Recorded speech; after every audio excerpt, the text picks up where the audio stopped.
In previous lecture, I discussed about the image artifact and their evolution in the specs or gamma camera. Or in this lecture, we'll discuss the image artifact and their evolution in PAT.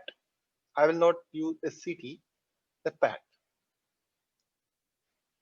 So what is the significance of a quality control in PAT system? PAT or a combined PAT city, artifacts are quite distinct from those which may be seen in SPEC or SPEC city due to the intrinsically different mode of acquisition. Right? Here is we are using a coincidence circuit. There we are using an anti-coincident circuit. There in SPEC we are using a single detectors, and here we are using a multiple detectors. So the artifact will be also different.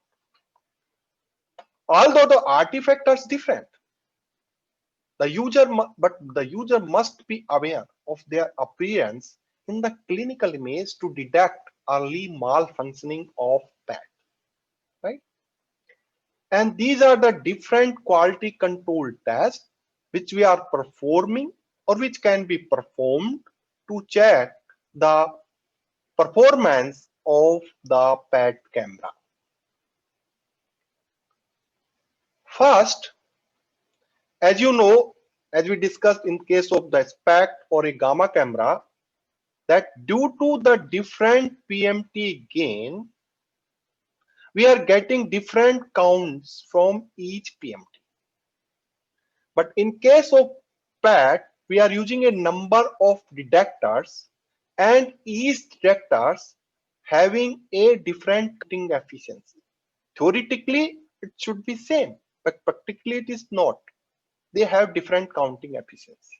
So to handle this problem, we are creating a normalization correction map by using a gallium 68 cylindrical source in case of G camera, or sodium 22 point source in case of FLIS camera, SPLIPS aspect, and a germanium 68 point source in case of GEPAT, and giving a factor to each detector to make the same counting efficiency. Right? This is the example where you can see this is the image which is acquired by without normalization correction map, showing a decreased count rates in the center of the image. But after applying the normalization correction map, this image quality or the image becomes normal. Everywhere the counts become same. Right? This is a second example which shows with a ring artifact when we have not applied a normalization correction map while doing the reconstruction of the image data. This is the brain, image of brain showing a ring artifact, say, because of we have not applied a normalization correction while reconstructing the data. But after applying the normalization correction map on the acquired cyanogram while reconstructing the data, this ring artifact is disappeared from the image. See here, this is the image that is without normalization correction map, showing a axial band artifact in coronal whole body image. See here, which is disappeared after applying the normalization correction map. So while creating or while making a normalization correction map, there should not be any contamination present in the FOV of the PAT. Otherwise, it will create or make a biased normalization correction map. And if you will apply this normalization correction map while reconstructing the PAT data, then it will produce this type of artifact in the image. Now, what is the cross calibration? Cross calibration have to affect your image quality. But before discussing it, we should know what is the cross calibration. Sometimes it is called also a well counter calibration. So as you know, the activity measured by the dose calibrator will not be match or will not be same the activity measured by the pad. So we are giving a cross calibration factor to the pad to make it same, and in our case it is 1.04. Sometimes cross calibration factor also used to convert the counts into the activity concentration, and it is performed 6 by 6 monthly. And if your well counter calibration is not okay or a cross calibration is not okay, then it will not affect your image quality. You can see here the image quality of the reconstructed PET image are same, but it will affect your SUV. You can see here, this is the SUV values when we have not applied the cross calibration on the PET data, showing it is SUV 23.6. But after correcting the PET reconstruction data for the cross calibration, then this SUV value becomes 9.7, right? Now, what is the spatial resolution and how it affects your image quality? The spatial resolution depends on the crystal width, right? If your crystal width is more, your resolution will be less compared to the less width of the detector. Can understand by seeing this example. When the crystal width is 4 into 4 mm, is showing a good resolution of the image, and also it's showing a more SUV compared to this PET detector where the size of the detector is 6.4 into 6.4. See here, compare there. So crystal width also affect your spatial resolution of the image. Then the non-collinearity.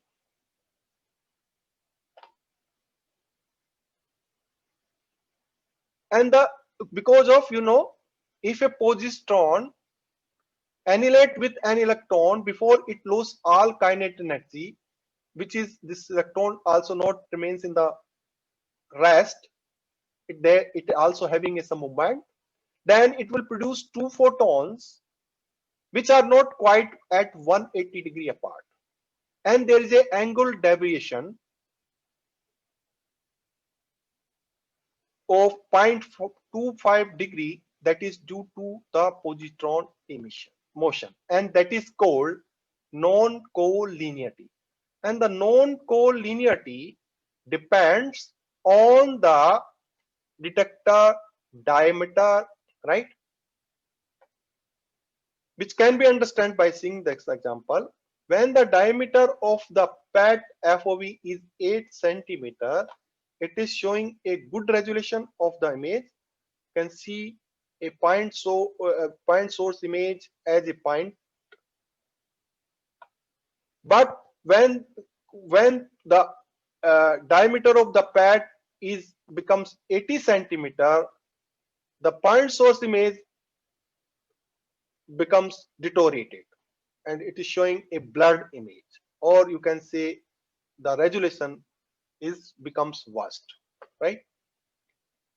The spatial resolution also depend on the positron range. The positron range before annihilate with the electron, the positrons of that particular radionuclides travel some distance, and that is called positron range. And how the positron range affect your image resolution, which can be understood by seeing the example. These are the 4 cardiac perfusion study done by using F18 nitrogen O15 and rubidium 82. Rubidium 82 image is showing a less resolution compared to the image acquired by using F18, because the rubidium-82 positron having more positron range compared to the F18, because of the rubidium-82 energy is 3356, where the F18 energy is 634 keV. Depth of interaction, that means where the interaction taking place in the crystal, that also affect your image quality. It can be understood by seeing this example. This is the image showing a good resolution because this image is corrected for the depth of interactions compared to this image which is not corrected for the DOI. So we can say that the PET resolution is a combination of a intrinsic resolution, positron range, non-collinearity, and reconstruction methods which we are using to reconstruct the PET data. Spatial resolution can be estimated by using a F18 point source and keeping them at 6 position, 3 in the center of the FOV and 3 at 1/4 of axial FOV from the center. And then you calculate the spatial resolution in tangential, radial and the axial direction for both positions, and then you take the average of it. It will be your PET resolution. And you see here, when the resolution is degrading, when we are going away from the center. That means if you go towards the periphery of the PET FOV, then spatial resolution will be less compared to the center. Now, the sensitivity. The sensitivity of PET scanner quantify the ability of a scanner to detect the coincident photon which emitted from inside of the FOV, or you can say the true event rate per microcurie per cc. And 2D PET have a less sensitivity compared to the 3D PET. If your patient is obese, then you will not find any difference in the image quality, or you can say the sensitivity will be same in case of 3D and 2D image. But if your patient is obese, then 3D image will be better than 2D image, because the 3D PET having a more sensitivity compared to the 2D. If there is any variation in the axial sensitivity, then it will produce a artifact in the image which can be seen here. And the sensitivity test can be done by using 5 aluminum sleeves of different thickness, and by keeping them, first you keep them at the center of the FOV and then 10 centimeter away from the center, and then you calculate the sensitivity for both positions. And we found the sensitivity is not varying, it remains same In this PET, we are getting a true, random, and scatter counts. So we can say that total counts or the prompt count is the combination of the true, scatter, and random. When we have not, if you not corrected your PAT reconstructed data for the scatter, then it will show a increased counts in the center of the image. If you have not corrected your reconstructed PAT data for the random, then it will show a decreased counts rate in the center of the image, which can be understood by seeing these examples. This is the image where we have not applied a random correction, showing a noisy, compared to this image where we applied the random corrections. How the scatter affect your image quality in the PAT. You can see here, this is the image, this is the sinogram without scatter correction, showing a noise sinogram compared to these sinograms where we applied the scatter correction. This is the example. You can see here, after applying the scatter correction, the photopenic area around the bladder is increased compared to the non-scatter corrected image. The second example, where you can see after applying the scatter, attenuation, and collimator corrections, the image quality or image resolution becomes better compared to the no corrections image. Now, what is the NECR and how it affects your image quality of the PAT? The NECR is the noise equivalent count rate, or we can say that it represents the true count rates. If your NECR more, that means you are getting more true counts in your image, and it will increase the resolution and the image quality of your image. You can see here, if you compare this image where the NECR is 24 kilo counts per second, showing a good quality, a better image quality compared to this image where the NECR is 7.6 kilo counts per second. Scatter, random, and NECR can be estimated by using a scatter phantom, which has a 2 mm diameter and 700 mm in length. Now, the attenuation correction. As you know, we are using a CT for doing a attenuation correction in the PAT reconstruction data.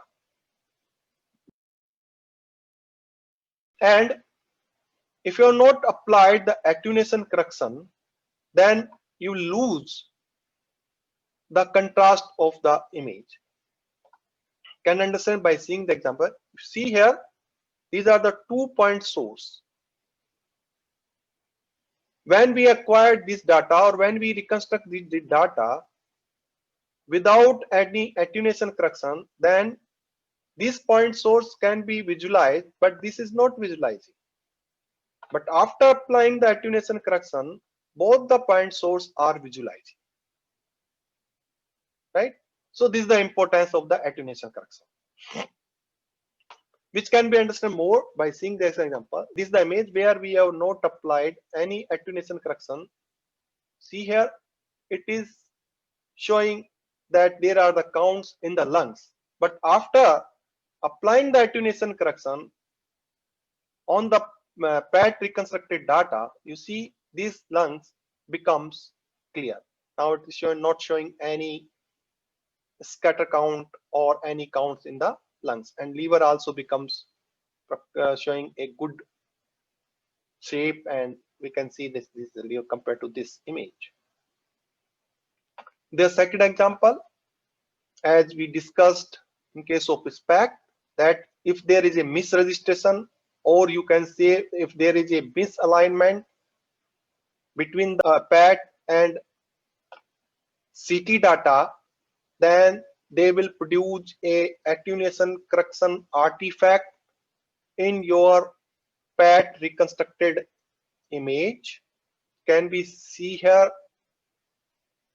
It is showing a perfusion defect in the apex of the cardiac because of misalignment of the PAT data with the CT data. After realignment, this perfusion defect is disappeared from the reconstructed PAT data. Now, what is the time of flight and what is the importance of this? The time of flight is the time difference between the arrival of the two annihilation photon is used to create a probability distribution locating the recorded event at distance delta d from the axis of the tomography. If any annihilation is not taking place in the center, and if it is taking place away from the center, then this annihilation photon detected by this detector in time t1, and by this detector it will be detected in time t2. So there is a difference in the time of detection, which will be t2 minus t1, and it is equivalent to delta t. It is also called a timing resolution. And the emission origin is at distance d from the center, can be calculated by using this formula, that is the time difference or a timing resolution, that is t2 minus t1 multiplied by the speed of light, that is c, 3.8 into 10 to the power 8 meter per second, and divide these values by 2. It will give you the d, to origin of the emission or annihilation photon from the center. And that this is also called a uncertainty. So the uncertainty, that is delta d, it depends on the timing resolution. If your timing resolution is 600 picosecond, then your delta d will be 9 centimeter. So this is the image which is without TOF. If you see here, we cannot, if we are not applied the TOF, we cannot know where the annihilation taking place and how much far away it is, far away from the center of the FOV. But after applying the TOF, we can know that where this annihilation taking place and how much it is far away from the center of the FOV or a PET FOV. The signal to noise ratio depends on the diameter of the PET, delta t, that is the uncertainty, and it can be calculated, this signal to noise ratio of TOF, this by using this formula, that is diameter of this PET, this is the uncertainty, this multiplied by the signal to noise ratio of non-TOF. Delta d is a certain position due to the limited time resolution delta d, and d is the diameter of the object or aperture. As I told you, this delta d is depend on the delta dt, that is your timing resolution. If your delta d timing resolution is 600, then your delta d will be 9 centimeter, and your signal to noise ratio will be 2.1. So by seeing this table, you can see by reducing the del dt, that is your timing resolution, we can increase the signal to noise ratio. Right? And this timing resolution, that is your delta T, can be calculated by using the thinnest aluminum slice and keeping it at the center of the FOV of the PET. And it is done by 6 monthly. So how the TOF affect your image quality, which can be understand by seeing this example. This is the image which is without applying the time of flight. And you see, because of that, we are getting a blurred image. But after applying the TOF, the blurring of the image is disappeared, or you can say it becomes less compared to the non-TOF. This is the second example where you can see that after applying the time of flight on the reconstructed data of the PET data, the contrast resolution of the lesion is increased or becomes better compared to the non-TOF. Even this image is acquired into less time. The second example where you can see without non-TOF, the reconstructed PET data, it's showing the example of the cardiac perfusion study. This non-TOF reconstructed PET data of the cardiac perfusion study is showing a less perfusion in this wall of the cardiac, which is disappeared after applying the time of flight during the reconstruction of the PET data. So we can say the subtest testing, which is through and careful acceptance testing, is the first step toward the ensuring that an instrument is performing according to specification and as accepted for clinical use. Any problem or suspected problem encountered at this early stage requires instant rectification, as the instrument is still under the guarantee period. Routine quality control tests are performed on the gamma camera and SPECT system and PET in order to assess performance of the instruments and the specific moment. Monitoring the result of successive quality control tests can indicate a stable functioning condition, deterioration, or impending problems. The visual as well as quantitative result must always be reviewed together. Routine quality control tests are valuable in troubleshooting and should not be neglected. So take home messages. Daily quality control is normally done by the user in a limited time, not to interfere with the clinical study. The QC package should be simple to use and efficient and fulfill the requirement of this task.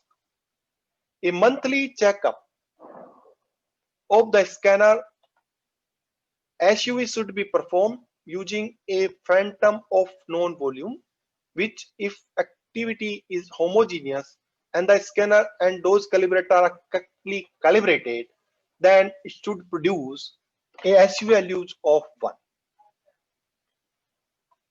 Erroneously low SUV may indicate that the physicist need to recalibrate the dose calibrator and PET scanner through the calculation of a new calibration factor.